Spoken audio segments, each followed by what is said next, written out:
It's Friendshipper here, and today I decided to just play Freyna and have fun in Void Erosion. As simple as that. So I did two really good games with two different transcendent mods. So I was about to, go as high as that. So basically, 12 seconds away from the world record on PlayStation.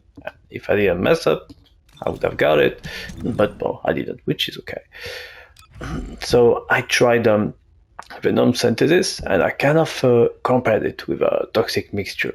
I did a really good game with both, but however, one of these tools stand out in the end. So I really encourage you guys to check the result of both runs and really make your own opinion, and feel free to tell me what you think because it's fairly close, I would say. Anyways, so the build is the same, which is really cool. So yeah, anyways, let's just get into it. So Freyna, I'm not choosing anything here just because I would need to go with one more catalyst.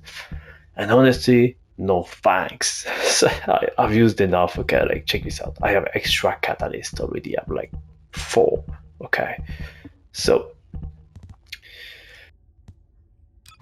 okay, the build. So Freyna, well, basically in Void Erosion, at least you don't really use the first skill much or the first skill unless you go with Toxic Mixture. So Toxic Mixture basically gives you more ATK against poisoned enemies. Poison works in a very specific way. So every time you hit them with your first ability or your third ability, every time they get hit, they get a tick. It's basically equal to a stack, and the more stacks you get, the more ATK you get here. Up to like I think, well, as you can see here, you can get up to 100 stacks, so that's basically 90% firearm ATK. However, you're not going to go as high as 90% at all, straight, it is just how it is. This would need quite a buff, in my opinion, to make it relevant. Well, it's still good because even if you get 5 or 10% extra ATK, it's strong and it matters, okay? So there's that. Yeah, so the build is very simple for both builds. Okay, I have a lot of HP, so double HP mods, HP collectors, base kit for survival. Then the duration, a lot of duration. That's basically all I need pretty much. So both duration to make sure that they stay. I don't have to use my skill again for them to still be infected, and for my toxic mixture to like still get an effect, get an ongoing effect on them, and I keep getting more ATK. Okay. If I am using Venom Synthesis, same thing. I need duration to keep the third ability, which is the only ability that I use. By the way, the only one. I might use the second one to be a bit more buffy, but I rather use a few seconds what it takes to just trigger that ability to get 1 or 2 shots on any enemy. Okay, just get good and try not to die. Try not to need this. Okay. So Venom Synthesis basically gives me a speed boost and also infect every enemy that gets hit by the trade that you create while running around, which is really useful. So it's really good poison ability. Yeah. So good old short focus, extra 15% firearm ATK, which makes a lot of sense with toxic mixture because it goes together. But even with a regular Venom Synthesis, guns are still really strong and still carry any Descendant you are playing. Okay. Except Serena, who carries the gun in another way. So yeah. So that's it pretty much for the build. Work a tightrope, extra firearm ATK, and skipper modifier.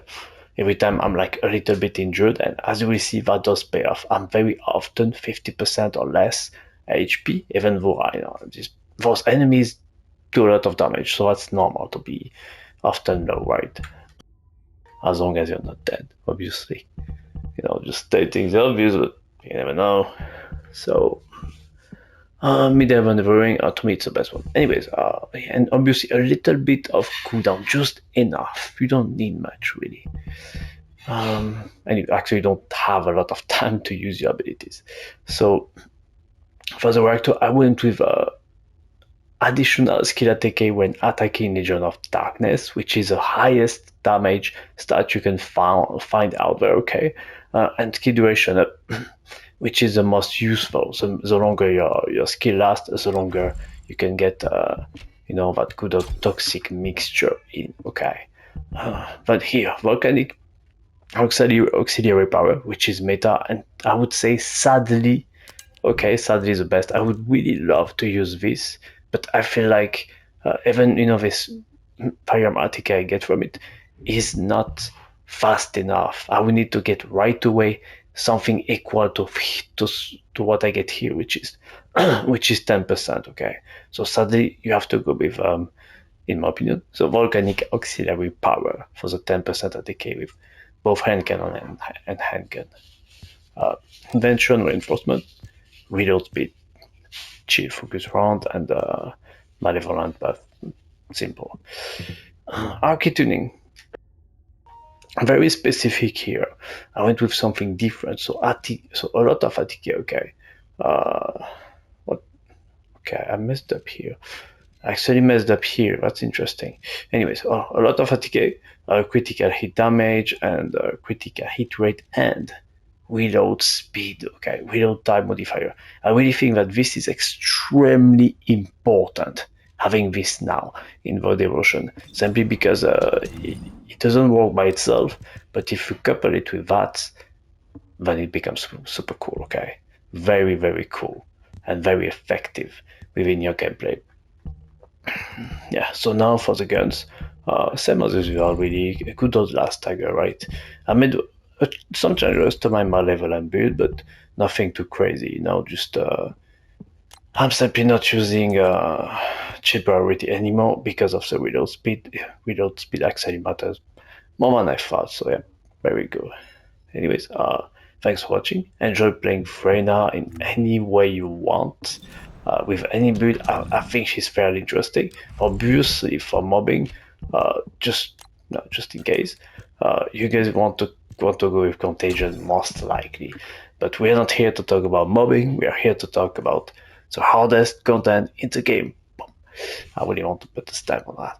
And yeah, hardest content in the game is void erosion, not mobbing. Mobbing is chill, you can do anything you want with Freyna. I think anybody knows how to use Freyna, as a mob killer, okay? Anyways, sorry for the rant. Thanks for watching. Like and subscribe, to get more of this and to support the channel. And see you next time. Bye bye.